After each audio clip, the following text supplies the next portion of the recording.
Okay, so continuing with the Docker Swarm lectures, आज हम अब Docker Swarm को प्रोडक्शन एनवायरनमेंट या फिर AWS के अंदर हम डिप्लॉय करेंगे। अब तक हमने जो डॉकर को प्ले अराउंड किया वो लोकल अपने कंप्यूटर के ऊपर, और उसके बाद हमने play.docker.com के ऊपर हमने किया।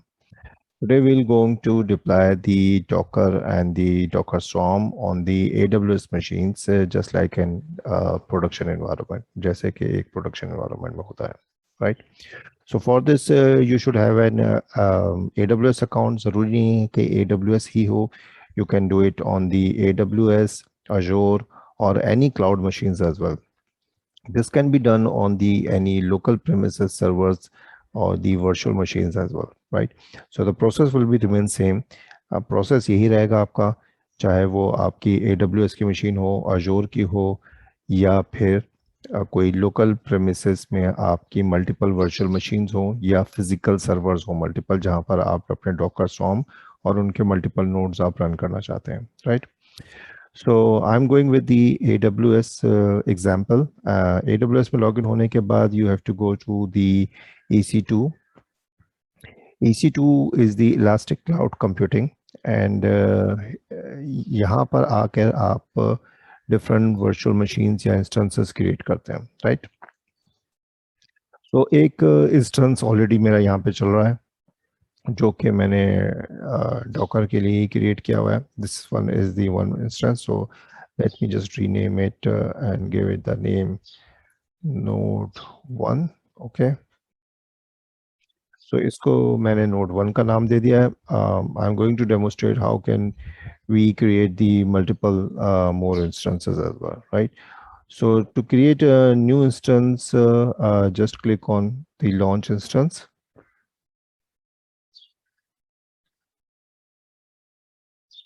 लॉन्च इंस्टेंस के बाद हम यहाँ पर डिफरेंट ऑपरेटिंग सिस्टम्स की हमारे पास ऑप्शंस आ जाते हैं, and we are going to choose the Ubuntu.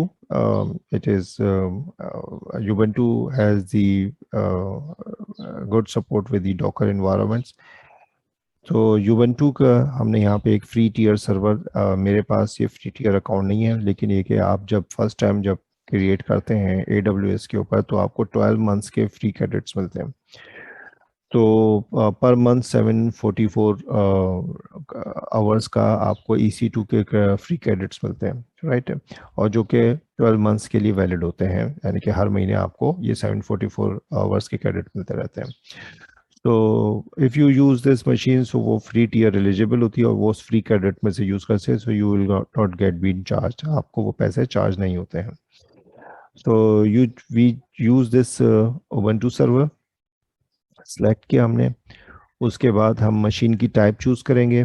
So there are the different types of machines available in the AWS, and we are going to choose with the machine with the free tier, अगर आपके पास free tier account है.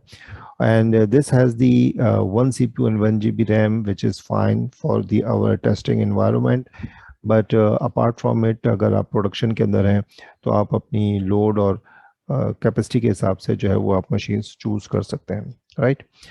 So I'll choose this T2 micro, and next configuration instance details, and just leave it as is. Next storage, और storage भी हम जो default इस वक्त आ रहा है, that is enough for our lab testing environment, जिसके अंदर हमें ये 8 GB का storage दे रहा है, ठीक है? टैग्स ऐड करेंगे, एंड फिर next security configuration.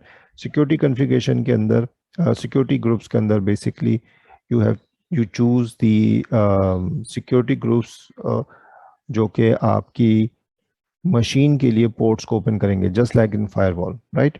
So I am not going into detail of this things because this is not an AWS course. So एक ऑलरेडी सिक्योरिटी ग्रुप मेरा क्रिएट हुआ है, अदरवाइज आप न्यू सिक्योरिटी ग्रुप क्रिएट कर सकते हैं और उसको आप you can give it a proper name as well, right? But I have already have created one security group with the name Docker, so मैं उसी को choose कर लूँगा and review and launch.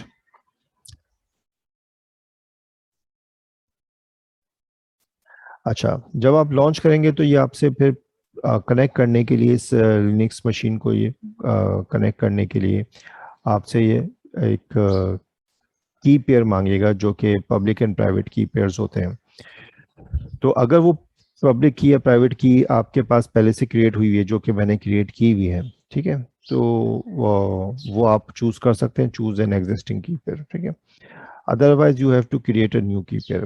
So, I'm just going to demonstrate you how to create a new key pair.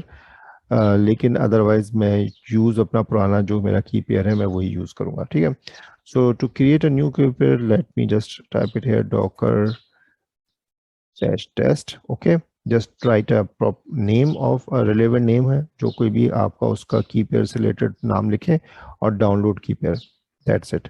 तो एक new की pair create हो गया है, और यहाँ पर आपके पास एक डॉट पैम की फाइल जो है वो डाउनलोड हो जाती है। डॉट पैम की फाइल एक समझ लें कि एक इनक्रिप्टेड सर्टिफिकेट होता है, और इसको अगर आप राइट क्लिक करें, एडिट इन नोटपैड करें, तो इस तरह की फाइल है। Don't make any changes, even a single dot change can make disturb this file, ठीक है। वो फिर ये फाइल काम नहीं करेगी, तो इसलिए जस्ट इसको क्लोज कर दें। I show you how we can use it. So फिलहाल मैं इस जो न्यू मैंने की पेयर बनाया है उसको यूज नहीं कर रहा, मैं चूज एन एग्जिस्टिंग की पेयर में जाऊंगा, और यहाँ पे आप देखें तो दो की पेयर आ रहे हैं, एक टेस्ट वाला जो मैंने अभी बनाया था, और एक ये मुंबई वाला जो मैंने पहले से बनाया था, Docker dash Mumbai. Why I tried Mumbai, because currently I am in the Mumbai region, ठीक है। And why I am in the Mumbai region, उसका रीज़न ये कि लेटेंसी जो थी वो मेरे पास कम आ रही थी। मेरे we can test it out कि कौन से AWS रीजन के साथ आपकी लेटेंसी कम आ रही है, ताकि वो आपको एक फास्टर रिजल्ट्स और स्पीड आपके बरकरार रहे। So I just tested out from this website cloudping.info। तो डिफरेंट जो AWS के रीजन्स हैं उनके साथ इसने आपके ब्राउज़र से पिंग किया। बहरीन वैसे सबसे ज़्यादा कम था, लेकिन ये कि उसके अंदर साथ फिर मुंबई भी आपके पास एक काफ़ी कम जो है ना वो लेटेंसी आ रही थी। So I just choose Mumbai to go with, otherwise you can go to the Singapore as well. That depends on which region, which country you are right now. Okay. So anyway, so moving back to this AWS thing. Okay. So Docker dash Mumbai मैंने यहाँ पे choose कर दिया, उसको acknowledge किया, and मैंने launch instance कर दिया। इंस्टेंस लॉन्च हो जाएगा आपका, तो आपको यहाँ पे पता चल जाएगा डैशबोर्ड के ऊपर, आपके पास एक ऑलरेडी रनिंग इंस्टेंस आ रहा है और एक पेंडिंग इंस्टेंस आ रहा है। इस पेंडिंग इंस्टेंस को भी मैं नाम दे देता हूँ नोड 2 का, ठीक है। Just wait for a while, so it's get prepared. So once it get prepared तो फिर हम इसको कनेक्ट करेंगे। अच्छा, if you are using Linux तो डायरेक्ट आप डॉट पैम फाइल से आप इसको SSH कर सकते हैं। If you are not using Linux तो आपको इस डॉट पैम फाइल को PPK के अंदर कन्वर्ट करना पड़ता है, और उसका तरीक़ाकार ये है कि आपके पास पुटी इंस्टॉल होना चाहिए, पुटी जैन इंस्टॉल होना चाहिए। सो पुटी जैन आप स्टार्ट करें, उसके अंदर जो आपने डॉट पैम की फाइल है वो डाउनलोड की है, तो उसको आप dot docker dash test dot pem थी, ठीक है, तो उसको आप पुटी जैन में लोड कर लें। उसके बाद आप सेव प्राइवेट का बटन दबाएं, एंड यस, और फिर वो आपसे लोकेशन पूछेगा, सेम लोकेशन पे सेम नाम दे दें भले से, और उसको एक्सटेंशन उसका चेंज हो जाएगा BPK के अंदर, ठीक है। That's it. तो now if you go to the sorry downloads, तो dot docker dash test dot pem था, तो इसी तरह से डॉकर डैश टेस्ट PPK की भी एक फाइल बन गई। तो पुटी के अंदर बेसिकली डॉट पैम की फाइल नहीं चलती है, वो डॉट पैम चलती है, but if you are using Linux तो डॉट पैम भी आपकी डायरेक्ट SSH के साथ आपकी चल जाएगी, ठीक है। तो I am using PuTTY basically here. तो अब मेरा ये नोड 2 जो है वो अप एंड रनिंग है, इसकी ये IP एड्रेस इसको मिला है। So I will start my putty. Okay, putty में इसको यूज़ करने का तरीकाकार ये है कि आप SSH में जाएंगे, ऑथ में जाएंगे, यहाँ पे जाके जो आपकी फाइल है उसका आप उसको पाथ दे देंगे। तो मेरे पास जो मेरा फाइल थी उसका था डॉकर डैश मुंबई, मैंने उसका पाथ यहाँ पे देके ओपन करा दूंगा, ठीक है।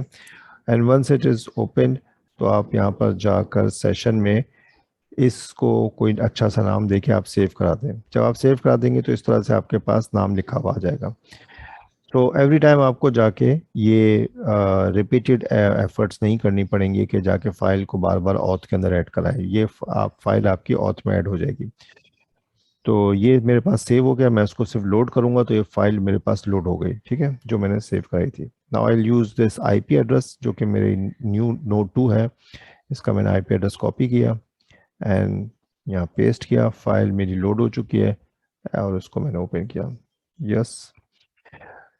तो मैं इस वक्त एसएसएच से कनेक्ट हूँ, मुझे यहाँ पे यूज़र देना है, तो डिफ़ॉल्ट यूज़र जो है वो के यूबंटू का, वो यूबंटू है।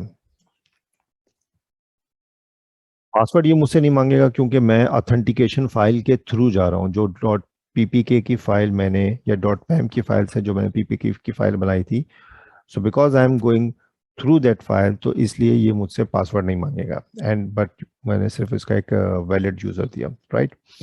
So now we have to install Docker here on this machine. So to install the Docker on this machine, the best way is to do it the getdocker.com.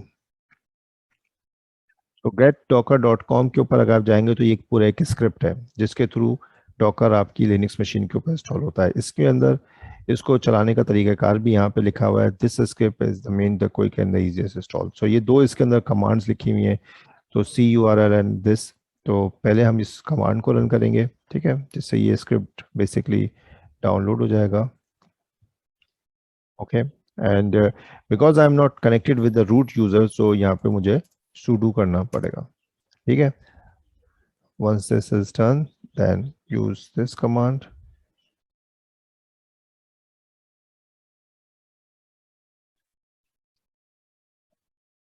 Okay, so script is running, and once it will be done, so Docker will be installed.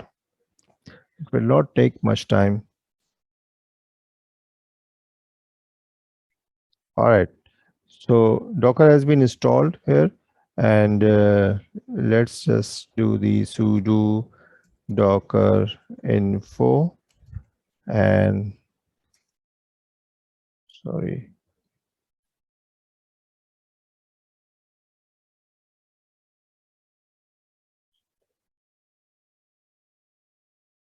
spelling mistake. So docker.info. Okay, so we have this Docker information with us, and you see that Swarm is inactive right now. So this is how we create the uh, Docker instances on the cloud machine, any cloud machine. All right, so 2 nodes I have already created. I'm going to do the same thing with the third node, and so I'll have the 3 nodes here. So I'll resume the video after creating the third node here. All right.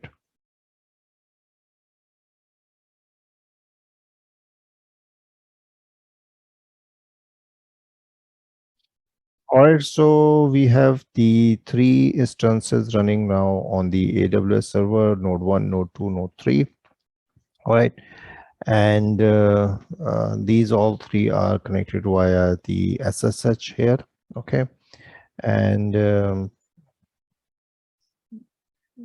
these are the public IP addresses. Okay, and these are the private IP addresses of the these instances. Like they can be reached via these public IP addresses via through the internet from the anywhere in the world, or within the network these nodes can talk to each other via these private IP addresses। ठीक है, तो इनका अपना एक private network हो गया जिसके through ये अपने इस सबनेट के ऊपर बात कर सकते हैं। एंड ये इनकी पब्लिक आईपी एड्रेसेस है जिसके ऊपर ये थ्रू दी वर्ल्ड बात कर सकते हैं, राइट। सो ये एक बात ध्यान में रखनी है। तो अभी जब हम इसको SSH करते हैं तो SSH करने के बाद दीज आर दी प्राइवेट है। सो नोड 1 मेरे पास है जिसका 179 है।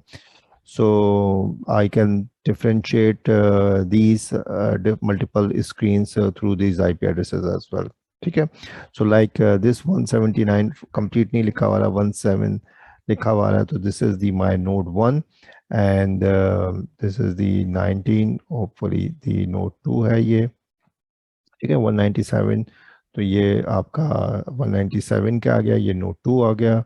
और इसी तरीके से आपके पास ये प्राइवेट आईपी एड्रेस 77 आ गया, तो ये 77 नोड 3 आ गया। ठीक है, तो इस तरह से तीनों मशीन्स मेरे पास एसएस से कनेक्टेड है। सही। So let's go to the node 1, और नोड 1 पे जाके हम जो हमारे डॉकर है उसमें if you do this thing info लेंगे हम, डॉकर इन्फो। तो यहाँ जाके हम देखते हैं कि swarm is inactive, right? तो first we have to activate the swarm।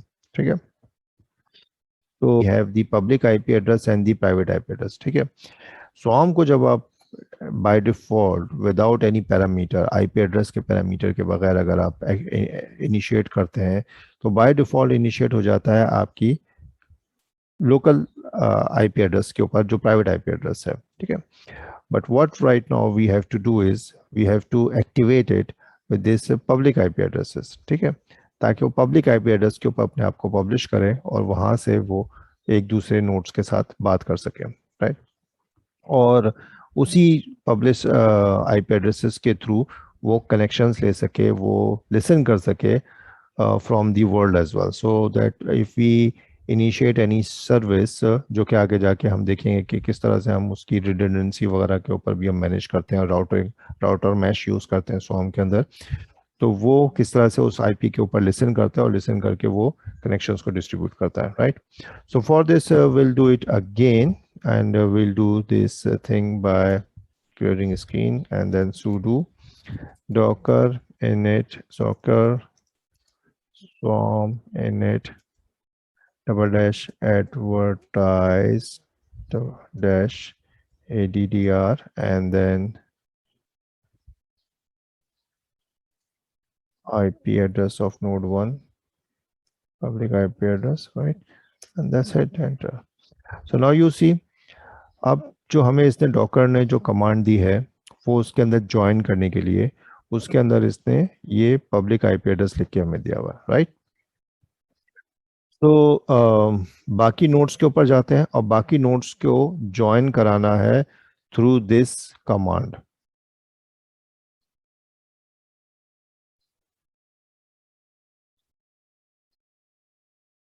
Right. तो उसको हमने कॉपी कर लिया और कॉपी करके हम बाकी नोड्स पे जाएंगे, like this one and now this one, screen permission denied because sudo is sudo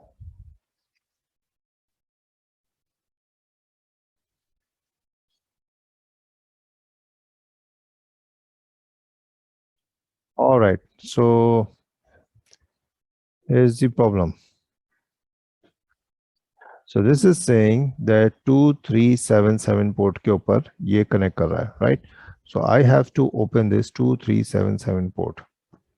सो उसके लिए क्या करना है, उसके लिए हमारे पास यहाँ पर आप देखें तो जो नोड है 1 उसमें हमने सिक्योरिटी में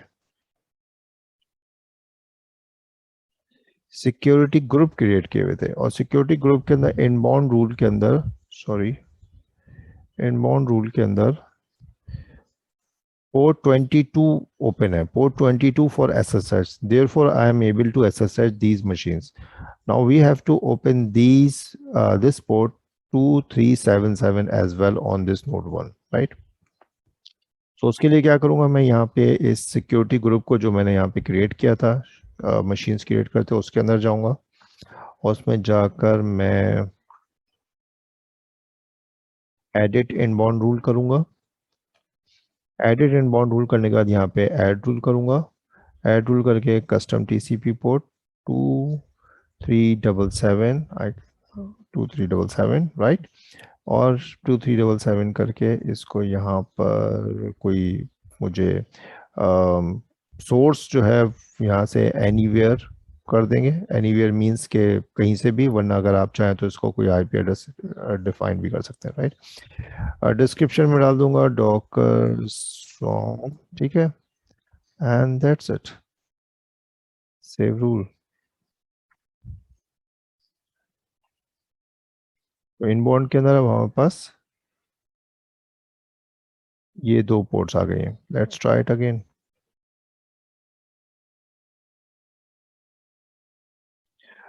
Wow, error response from daemon. This node is already part of the swarm. Use Docker swarm leaf. So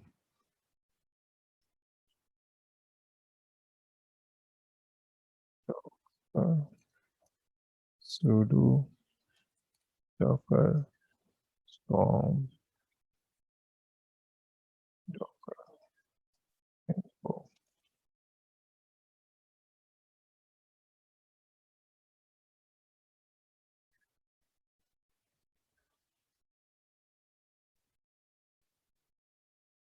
Swarm error.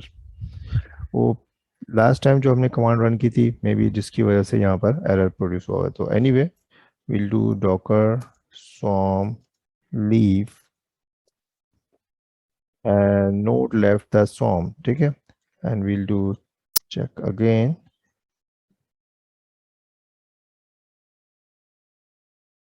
Swarm inactive. Okay, now we'll do this, run this command again, and let's see. This node joined swarm as a worker, right? तो अब इसने हमारे जो node 1 है उसको join कर लिया है as a worker. Docker swarm.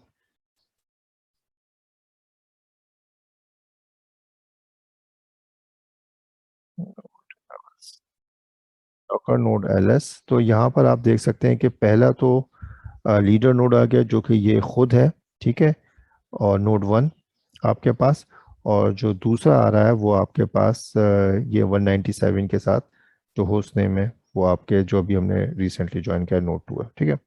So let's do it this thing same on the node 3, ठीक है। नोड 3 पे हम जाते हैं और यहाँ पे जाके हमने इस कमांड को कॉपी किया, शुरू में sudo लिख देते हैं ताकि वहाँ पे ना लिखना पड़े, and paste it and hit enter। तो इसने भी ज्वाइन कर लिया है। और दोबारा हम जाते हैं अपने लीडर नोड के ऊपर, and that's it। So now we have the three nodes joined this swarm, okay।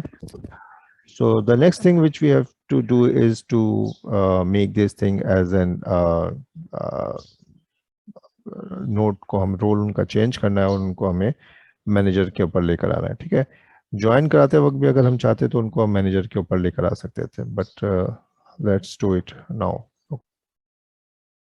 sudo docker node update role and manager, और इसके अंदर आपके पास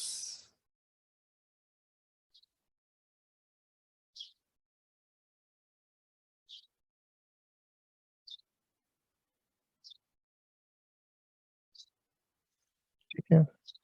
फिर स्क्रीन दोबारा से मैं करता हूँ।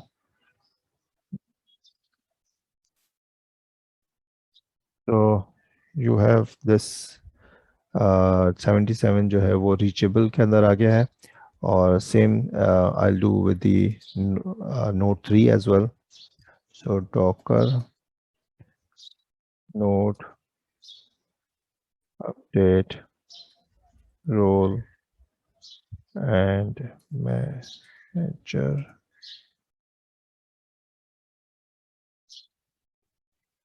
Right. So let's do this. So अब हमारे पास ये एक तीनों नोड्स हैं जो कि आपस में कनेक्ट हो गए हैं, बाकी दो जो है वो रीचेबल उसके अंदर आ रहे हैं, उनको हमने एज ए मैनेजर जो है कनेक्ट कर लिया है। and the next thing is to run an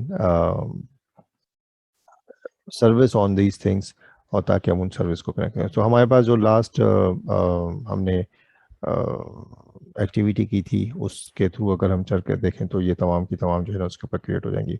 for example we did this thing कि हमने एक 3 रेप्लिकास बनाया था अल्पाइन का, वो पिंग सर्विस जो है ना हमने क्रिएट की थी, ठीक है। So if you do the same thing here,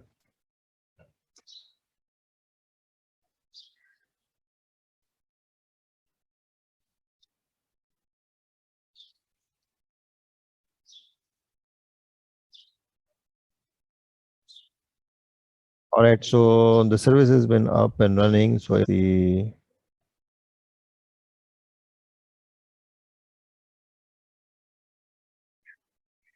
ls clear screen कर देते हैं, sudo docker सर्विस ls। तो ये इसने एक 3 आउट ऑफ 3 एक सर्विस क्रिएट कर दी है। सर्विस का इसने एक यहाँ पे एक नाम चूज कर लिया है। तो अगर हम यहाँ पे जाके कहें sudo docker service ps docker service,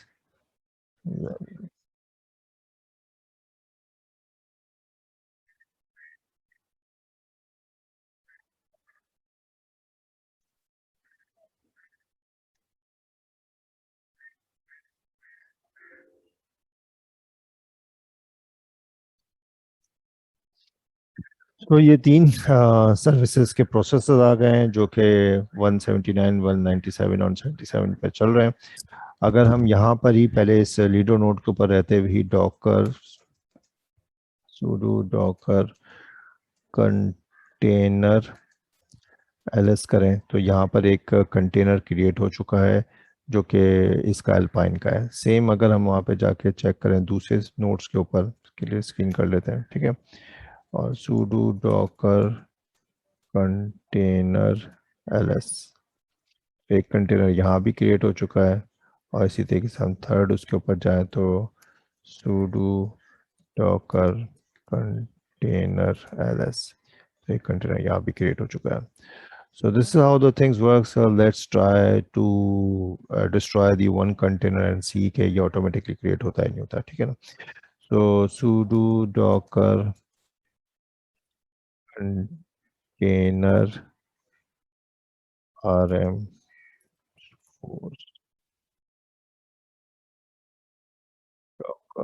sorry,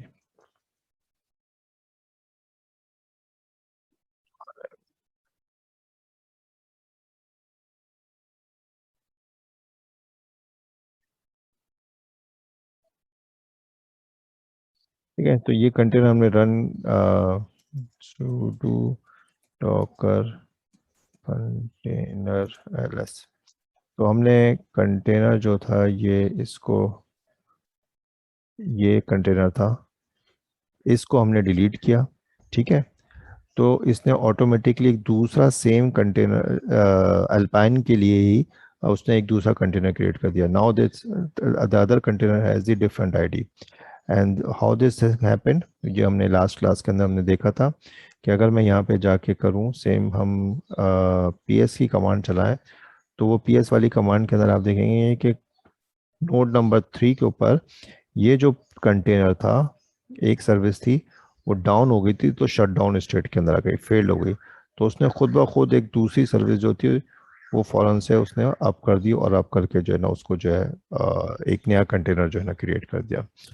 सो अगर आपका कंटेनर फेल भी हो जाता है किसी वजह से तो वो उसको ऑटोमेटिकली नया कंटेनर वहाँ पे क्रिएट कर देता है, right. So this is the our deployment on the AWS, and the next thing which will we do is we'll create a mesh on this thing, and we'll see how the load balancing work using the router mesh, right? Thank you very much. Allah Hafiz.